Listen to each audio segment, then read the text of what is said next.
Сайн байцгаана уу? Намын ертөнц клубын гишүүн Халиун байна. Нийслэлийн ерөнхий боловсролын 92 дахь сургуулийн сурагч Аал Хавж байна. За өнөөдөр бид хоёр Майкл Морийн Дайны муур хэмээх романыг ярих гэж байна.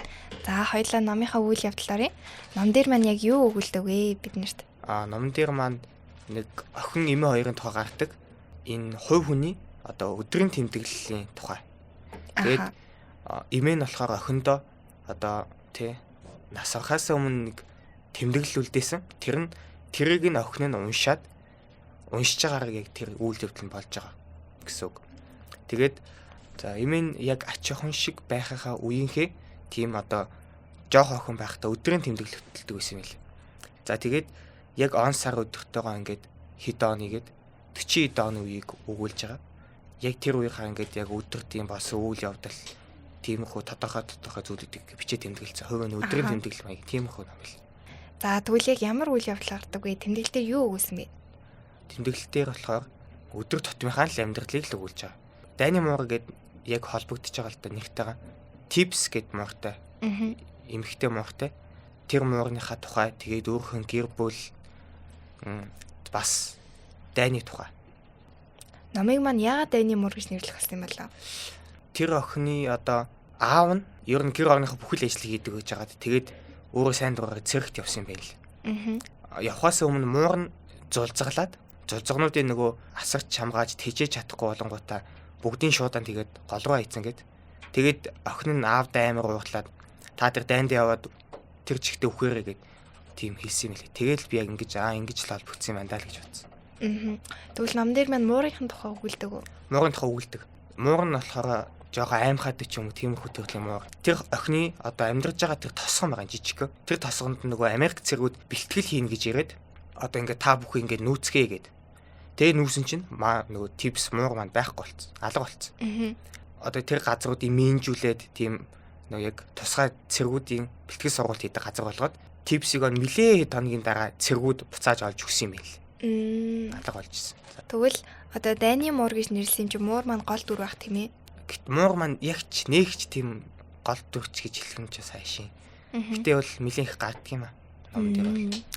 Тэгвэл одоо ном болгон ямар нэгэн асуудлыг хүнддэг ч юм уу, ямар нэгэн санаа өгөхийг хичээдэг. Тэгвэл энэ номын яг өгсөн гол санааг мессеж чи юу гэж бодож байна? Тий. Яг нэг хэсэг гардаг байхгүй.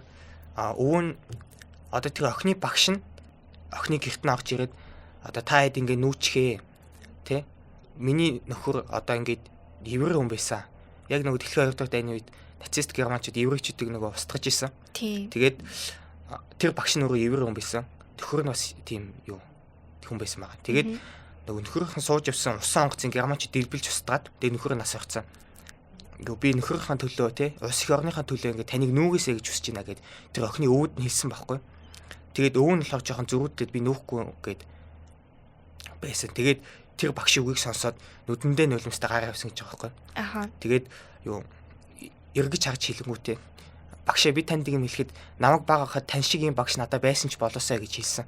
Тийм болохоор нөгөө хүний нөгөө баг нас гэдэг зүйл хүнд одоо хүний сэтгэл хэр тод үлддэг вэ л гэсэн. Юу н би яг тэндээс хайхсан л та. Ер нь тийм байж тээ баг насныхын талаас тэмдэглэлийг уншиж ирсэн юм чинь.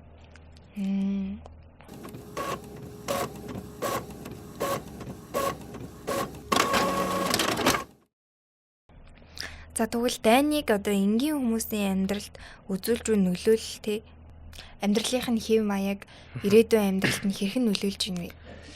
Миний номд бол маш их нөлөөлж ирсэн. Хүмүүс дэлхийн 2 дугаар дайны үеэс нь. Тийм, дэлхийн 2 дугаар.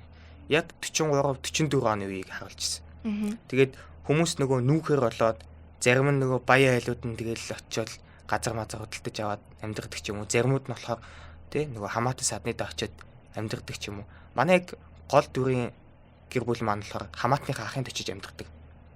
Тэгээд өвөн жоохон зөрүүд болохоор тэнд очиад бас зөрүүдлээ ялуурлаа тийм болжсэн. Тэгэхээр бас хувийн амьдралд бол зөндөө нөлөөсөн. Намайг уншиж байгаа хэвчээд ер нь сонирхолтой байв уу? Тийм, маш сонирхолтой байсан. Яг гол хэсгээр нэлээд сонирхолтой байсан. Тэгвэл яг одоо зохиолч маань энэ номыг зохиосон байгаа шүү дээ. Тэгвэл зохиолчийн зүгээс одоо тэр Дайныг хэрхэн үзсэн бэ? Яг ямар хөө шүүмжлэл дагуулсан гэж бодож байна? дайны тухай ер нь Гэтэ ер нь бол ингээ хүмүүсийн амьдрал айгүй нөлөөлж байгаа, тэр хүмүүс ингээ зовж байгаа, зүдэрж байгааг харуулж байгаа нь одоо дайн ийм хэцүү зүйл гэдгийг бас харуулсан байх л та тийм ээ. Тийм яг нэг хэсэг гард юм аа. Америк цэргүүд нөгөө нутагт нь авч ирээд тухайн хүмүүсийн мэдлж байгаа шал өөр мэдлдэг гэж байгаа байхгүй. Одоо юу байна да тий? Одоо сайн уу гэдгээс арай өөр юу байна да ингэж өөр мэдлдэг гэж байгаа. Англи хүмүүс болохоор сайн уу өнөтрэ гэдэг яг ингээд яг л жирийн хүн шиг л ингээд мэдлдэг болохоор Америк цэргүүд л шал өөр мэдлдэг. Тэгээ байнгын богч ажиллаад жалиргээ явдаг гэд тэр номд гарч байгаа. Тэгээ өөр нь болохоор Америк цэргүүдэд маш их дургу. Энэ янкууд гэж очилдог гэсэн Америк цэргүүдийг. Тэгээд эдгээр одоо байнга л манай нутгаар сэлгүүцэж явах юм. Уг нь тэр Америк цэргүүд нөгөө Британийг хамгаалах гэж ирсэн. Тэгээд нөгөө нацистууд дайрахад бэлтгээд сургуульт тэгээд тэр олон хүмүүсийг нүүлгсэн байгаа. Тэгээд тэрүүнд нөгөө нь бас маш их дургуцаад. Тэгээд яг дайн ингээ хүний амьдралд бас зөндөөл нөлөөлт юм байна даа л гэж бодсон. За ер нь зохиол маань ингээд чамд ингэж ойлгоцсон байж тээ. Чи ер нь номыг уншихад ер нь ойлгох гээд хэр амар байв. Энийг арай жоохон бага насны хүүхэд юм уу? Аль эсвэл бүр том хүн уншихад ер нь яаж ойлгох гэдэг нь гэж бодож байна. Бага насны хүүхдээс л ойлгохгүйсэн баг. Яг хөө жоохон том хүн байсан бол надаас илүү л ойлгосон байх гэж бодож. Тийм шүү бас хүний харах өнцөг өөр тий. Яг нэг номыг ингээ өөр насанд унших тусам өөр санагдгаа гэдэг штеп.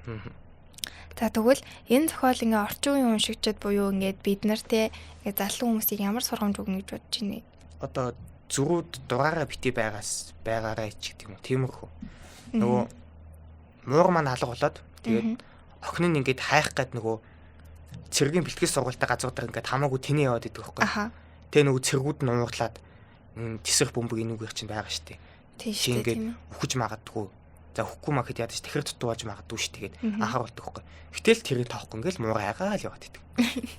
Тэгээд нас цаан хүмүүжилж гисэн нөлөөлөх хөрлөм юм байна л да тийм ээ. Тэгээд бас бид нар ч бас орчин үеийн гэж онцолж байгаа нь ямар ч дайнгуу инх тайван одоо ийм 21-р зуунд амьдарч байгаа ш тийм. Тэр үеч одоо 20-р зуун дайн дажинтай байсан амьдрал ямар хэцүү байсан болдоо одоо тий энэ зүйлээс ингээ ангижраад өдөө хүрсэн байгаа гэдгийг бид нар бас илүү ойлгож ялгааг нь гаргаж авах юм болов 1900-аад оны үе гэдэг чинь болохоор дэлхийн 2 том дайн гарцсан үе. Тэгээд одоо болохоор тийм дайн дажингүү инх тонх амьдарч байгаа. За тэгээд одоо мууртаага одоо тэр охин хэдийн ийм Америк аюултай газруудаар очиж муураа хайгаад байгаа гэдгсэн шүү дээ. Тэгэхээр ер нь энэ ном дээр маань тэр охин амьтадтай хэрхэн харьцаж тэрний төлөө ингээд өөрийгөө залиулж аюултай газруудаар очиж байгаагаас ер нь бол тэрний амьтныг хэрэг хайрлаж санаж тэрний төлөө явж байгаанаас харагдж байгаа. Тэгвэл эндээс чи бас нэг юм бодсон баг тийм ээ. Тийм. Ер нь амьтанд их хайртай л өх юм байна да. Аавыгаа хүртэл та тэр дайнд яваад үхээсэй гэж хэлж байгаа уу? Амьтныхаа төлөө тэгж хэлж байгаа гэдэг юм. Муурныхаа төлөө тэгж хэлж байгаа гэж байна. Чи тэгвэл өөрөө амьтадтай хэрэг. Би өөрөө муурд гэж хэлдэг. Тэгвэл бас уншаад их сэтгэл дээр байсан баг тийм ээ. За чи ер нь хэрэг ном уншдаг өөрөө? Би өөрөө түүх тийм нөгөө сонин садан тиймэрхүү төрлийн ном унших дуртай. Тэгвэл ер нь жоохон баримтат юм ч гэсэн дуртай гэсэн үг тийм ээ. Баримт баталгаад тиймэрхүү ном их дуртай. Бидний сая гаргасан 50 номын жагсаалт маань болохоор амьтдын тухай байсан шүү дээ. Тэгээд дараагийн 50 номын жагсаалтаа байгаль экологийн чиглэлээр гаргаж байгаа. Тэгээд хэрвээ та бүхэн саналаа эргүүлэхийг хүсвэл номын ертөнц нээлттэй Facebook хуудасны сэтгэл хэсэгт номын нэр болон зургийг үлдээж бидэнд саналаа эргүүлээрэй. Дараагийн 50 номынхаа жагсаалтын уралдаанд ч гэсэн бас идэвхтэй оролцоорой. Тэрэнд магадгүй чиний сонирхох ном орж магадгүй. За чамд бас хүрэх нэгэн нэмэлт мэдээлэл байгаа. Манай клубын зүгээс болохоор улс орон даяар бүх ерөнхий боловсролын сургуулийг номын клубтэй болгохыг зорж байгаа. Дээрээс нь клубтэй шинээр гишүүнлүүлж байгаа. Хэрвээ сургууль дээр номын клубтэй болохыг хүссэн аль эсвэл номын клубын маань гишүүн болохыг хүсэх юм бол дараах дугаараар бидэнтэй холбогдорой. За тэгээд ийм гоё сонирхолтой номын талаар ингээд бид нартай хамт ирж ярилцсан баярлалаа. Тэгээд номын талаар мэдээлэл түгээсэн ч гэсэн баярлалаа. Тэгээд нийт ч гэсэн хүнд бас хурж ингээд ном унших сэтэл төрүүлсэн мах гэж найдаж байна. Дараагийн дугаараар дахин уулзлаа. Баяртай.